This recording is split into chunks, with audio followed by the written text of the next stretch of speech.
आशा ही नहीं, पूर्ण विश्वास है।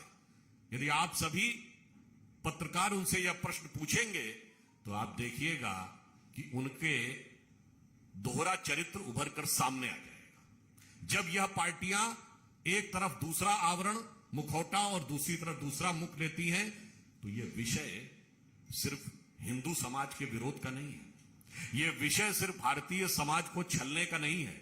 यह विषय भारत की राजनीति में विश्वसनीयता के संकट का भी है। इन्हीं कारणों से नेताओं के प्रति विश्वसनीयता कम होती है। तो जो कोई भी यदि यह पंक्ति कहना चाहूंगा कि हिंदू हितों का हनन पंथ निरपेक्षवाद यदि करता है तो समझो भारत के मर्म पर आघात वह करता है। धन्यवाद।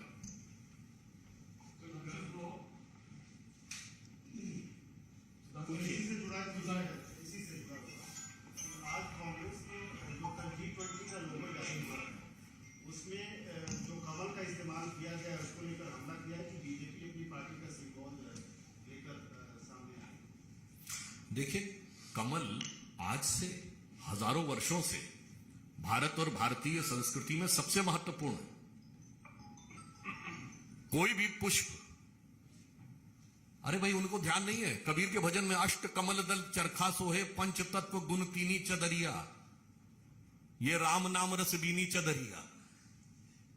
वैसे उनको कष्ट भले ही हो, परंतु यह सत्य है कि यदि हमें इंटेलेक्चुअल सुपर पावर बनना है या इकोनॉमिक सुपर पावर बनना है तो लक्ष्मी जी भी कमल पर विराजती हैं और सरस्वती जी भी कमल पर विराजती हैं। तो जो कमल का विरोध करने की बात करते हैं तो ये निश्चित रूप से भारतीय संस्कृति और हिंदू धर्म के प्रति एक और अवमानना का प्रतीक है। अब यदि मैं उनसे पूछना चाहूं, किसी जमाने में कांग्रेस का चुनाव चिन्ह गाय बछड़ा होता था तो गाय भारतीय संस्कृति की प्रतीक नहीं थी। और यहां पर विषय फिर एक बार संवैधानिक विषय पर राजनीति करने का है। भारत का राष्ट्रीय पुष्प क्या है? हम सब ने पढ़ा है स्कूल में, राष्ट्रीय पुष्प कमल है। मतलब राष्ट्रीय पुष्प होगा और उसके ऊपर आपको राजनीति नजर आएगी।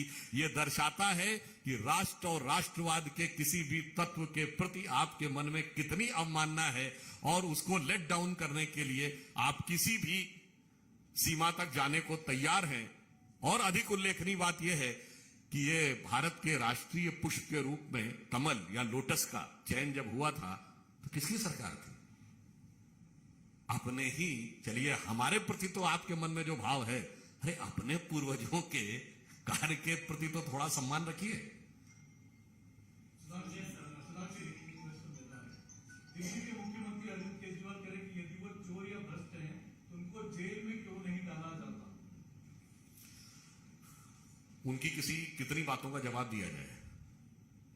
यदि भारत की राजनीति में पल पल परिवर्तित प्रकृति वेश का कोई उदाहरण है तो विगत 8-9 वर्षों में केजरीवाल जी। उनसे सबसे पहले पूछिए कि वो तो ये व्यक्ति थे जो कहते थे आरोप लगते इस्तीफा देना चाहिए, जांच बाद में होनी चाहिए, टोपी लगा के मुझे चाहिए जन लोकपाल, मुझे चाहिए right to reject, right to recall. कहां गया? अरे अपनी पार्टी में एक लोकपाल नियुक्त किया था, याद करिए, एडमिरल रामदास, बाहर। इसलिए पहले तो उनसे यह पूछ लीजिए आप अपने उस बयान पर कायम हैं या माफी मांगते हैं कि मैं उस समय गलत था या आज गलत है, तब हम जवाब दें।